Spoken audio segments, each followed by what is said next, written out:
Bonjour, dans cette vidéo, on va faire un point sur les factorisations que vous devez connaître en troisième et ça va nous permettre de revoir les identités remarquables.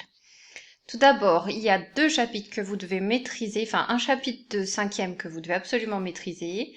Si vous ne vous rappelez pas de la façon dont on nomme un calcul, je vous conseille d'aller voir ces deux vidéos qui sont dans la partie cinquième, parce que sinon, ça sert à rien de faire ce cours, vous n'allez pas comprendre ce que c'est qu'une factorisation. Et l'autre chose qu'il faut savoir, évidemment, c'est la formule de distributivité et toute la partie calcul littéral, réduction des expressions. Voilà. Alors, et puis développement. Déjà, une petite remarque. Si j'écris que 3 plus 2, là, je pense que tout le monde dans sa tête sait ce que je veux mettre, c'est égal à 5, tout le monde est d'accord. Je connais mes tables d'addition, je sais que la somme de 3 et de 2, ça fait 5. Mais ça, c'est une égalité. Et un signe égal, en fait, il n'y a pas de sens. Au lieu de dire que 3 plus 2 est égal à 5, je pourrais dire que 5, c'est égal à 3 plus 2. Mais en fait, ce qui se passe dans ma tête quand j'écris 5 égale, là, personne ne sait ce qu'on va répondre. Peut-être on va écrire que c'est 2,5 fois 2, peut-être qu'on va écrire que c'est 1 plus 4, peut-être qu'on va écrire que c'est 0 plus 5. On ne sait pas quelle décomposition on va faire. En tout cas, on a intellectuellement à faire une autre démarche que simplement d'aller chercher le résultat dans l'étape de la somme de 3 et 2. Et les factorisations, c'est un peu la même chose par rapport au développement. La formule de distributivité, k fois a plus b, vous l'avez vu en cinquième, c'est k fois a plus k fois b. Celle-là, on la connaît par cœur. Développer une expression, ça veut dire transformer un produit, puisque ça c'est un produit, on trouve ça dans le cours de cinquième, en une somme. Et factoriser l'expression, c'est faire l'opération inverse. Donc c'est utiliser cette égalité, comme on l'a vu au-dessus, dans l'autre sens. C'est-à-dire que je pars d'une expression qui est une somme et que je la transforme cette fois-ci en un produit. Et pour faire ça, il y a aussi une autre démarche intellectuelle qui est derrière que de développer.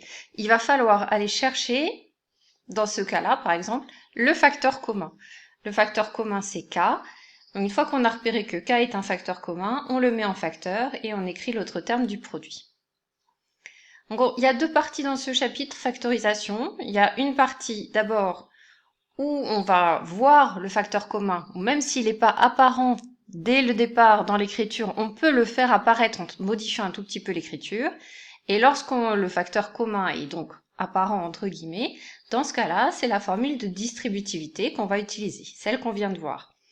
On va la voir dans ce sens-là, c'est-à-dire qu'on va rechercher le facteur commun et ensuite on va écrire l'égalité dans l'autre sens.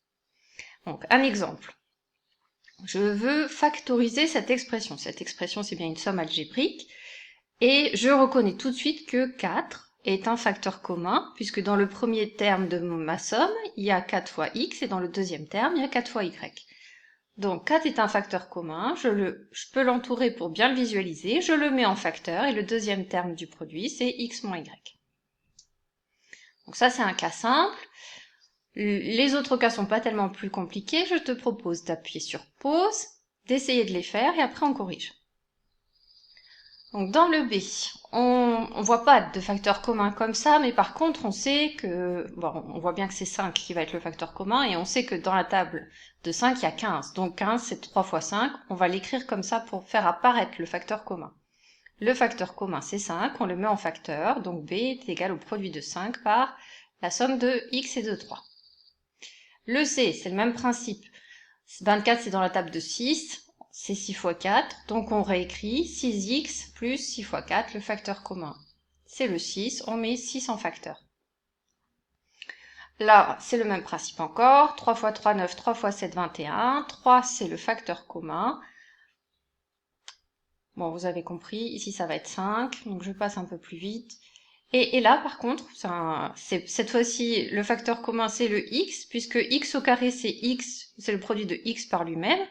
Et ici, j'ai x. Attention, le facteur commun, c'est pas x au carré. Donc, j'entoure le facteur commun, et j'ai même 5x, parce que 6 fois 5, ça fait 30. J'entoure 5x. Et donc, je vais mettre en facteur, et il faut pas que j'oublie de mettre x comme premier terme de ma somme, et donc x plus 6, c'est mon deuxième facteur. Voilà, celle-là, elle est un tout petit peu plus compliquée. On va compliquer encore. Donc là, je vous propose d'appuyer sur pause et d'essayer de factoriser cette expression. Donc on va essayer de factoriser cette expression. Est-ce qu'on reconnaît un facteur commun? Si vous regardez bien, ça c'est un produit, une somme, un produit. Donc c'est bien la somme de deux produits. Et le facteur commun de mes produits, c'est 5x plus 3. Je le vois apparaître. Donc je vais le mettre en facteur. Facteur de quoi? De ce terme-là entre parenthèses, plus ce terme-là entre parenthèses. Comme je ne vais pas mettre des parenthèses de parenthèses, j'ai mis des crochets, ce qui est exactement la même chose que des parenthèses. C'est juste pour faire joli et pour qu'on voit où elles s'ouvrent et où elles se ferment. Maintenant, je me rappelle mon cours de 4e, suppression de parenthèses. Lorsque les parenthèses sont précédées d'un signe plus, qui est le cas ici, et ici, il n'y a rien devant, je peux supprimer les parenthèses sans rien changer aux termes qui sont à l'intérieur. Donc je supprime les parenthèses sans rien changer. Maintenant, je peux réduire ces expressions entre les crochets, ici. Donc le premier terme, c'est toujours 5x plus 3, lui, il n'a pas changé depuis le début. Le travail, il se fait maintenant à l'intérieur de ces crochets. Je réduis l'expression 4x plus 3x, ça fait 7x, et moins 7 plus 6, ça fait moins 1. Voilà, alors à la place de crochets, là maintenant, on peut mettre des parenthèses. Je ne sais pas pourquoi j'ai laissé les crochets, donc vous mettez des parenthèses.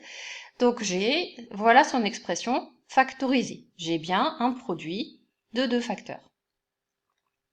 Même chose avec H, appuyez sur pause. Attention, c'est un tout petit peu plus compliqué. Donc on corrige. Comme tout à l'heure, le facteur commun, il apparaît assez clairement dès le début, c'est 9x plus 2.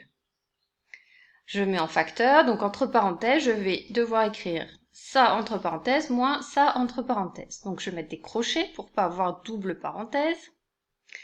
Devant cette parenthèse, il n'y a rien, donc je peux supprimer la parenthèse sans rien changer. Par contre, devant cette parenthèse, j'ai un signe moins. Je vais donc prendre l'opposé de cette somme, donc 4x, ça devient moins 4x, et plus 7, ça devient, moins 7 devient plus 7. Quand j'enlève mes parenthèses à l'intérieur des crochets, voilà ce que j'obtiens. Et il ne faut pas que je me trompe dans les signes. Surtout là, quand vous avez supprimé ces parenthèses, il faut penser que devant, il y avait un signe négatif, il n'y avait pas un signe positif. Ok, alors je réduis tout ça. Moins 6x moins 4x, ça fait moins 10x, et moins 5 plus 7, ça fait plus 2. Voilà, et encore une fois, j'ai oublié de mettre des parenthèses, donc vous mettez des parenthèses, les crochets maintenant sont inutiles. Ok, ça c'est quand on a un facteur commun qui est apparent. Et quand on voit pas de facteur commun, et même en modifiant l'expression, on n'arrive pas à le trouver parce qu'il n'y en a pas. Eh ben, heureusement, on a fait un cours sur les identités remarquables. Donc là, vous appuyez sur pause et vous m'écrivez les 3 identités remarquables que vous devez connaître. Donc les 3 identités remarquables, les voilà, on les connaît par cœur. Et grâce à ça, on va pouvoir factoriser des expressions. Alors vous avez de la chance parce que la seule qu'on va utiliser pour factoriser en 3e, c'est la dernière expression. Ces deux-là, vous verrez ça plus tard, on les laisse, elles sont un peu plus compliquées, plus difficiles pour factoriser, donc on s'intéresse qu'à celle-là. On va la prendre donc à l'envers. Au lieu de voir un produit et de le transformer en une somme, on va partir de cette somme sous cette forme et on va la transformer en un produit. Donc il faut aussi retenir cette expression dans ce sens-là, puisque c'est dans ce sens maintenant qu'on va l'utiliser. Alors comment on va faire? Voilà 2 exemples. On les fait ensemble et après je vous laisserai chercher la suite. On fait le premier ensemble. Donc ça, il faut reconnaître une expression de la forme a carré moins b carré, c'est-à-dire une différence, on voit bien qu'il y a un signe moins, entre deux carrés.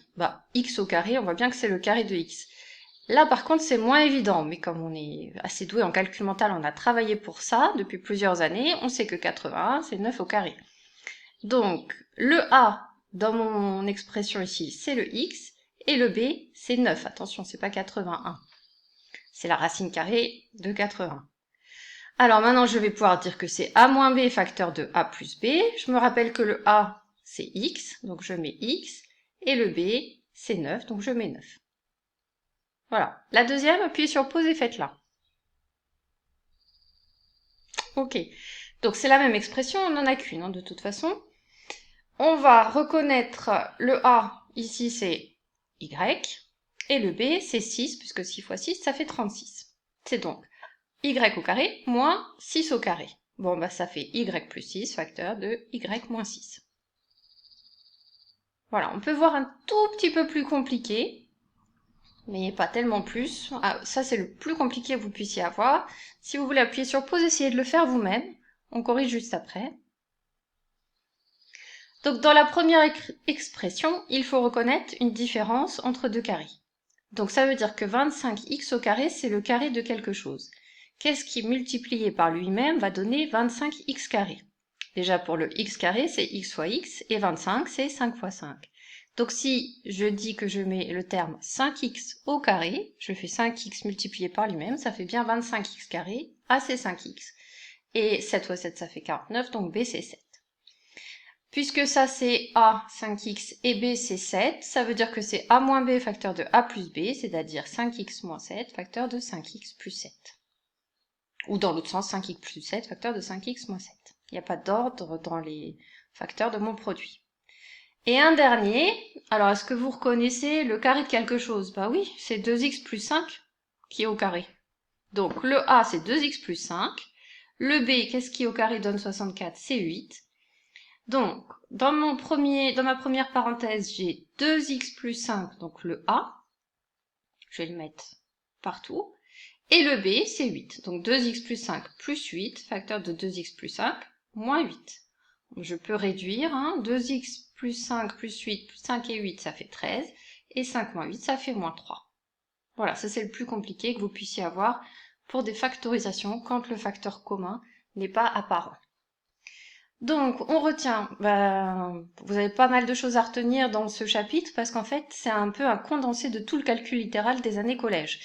Mais ce qu'il y a de nouveau là, c'est qu'on peut se servir aussi d'une identité remarquable pour factoriser. Ce qu'on a revu, c'est des factorisations avec la simple distributivité que vous avez vue en 5e et en 4e. Voilà, après ça demande évidemment beaucoup d'entraînement technique pour être rapide et efficace sur ce genre de questions qui ne doivent pas vous prendre trop de temps à la fin de la 3e. Voilà pour cette vidéo.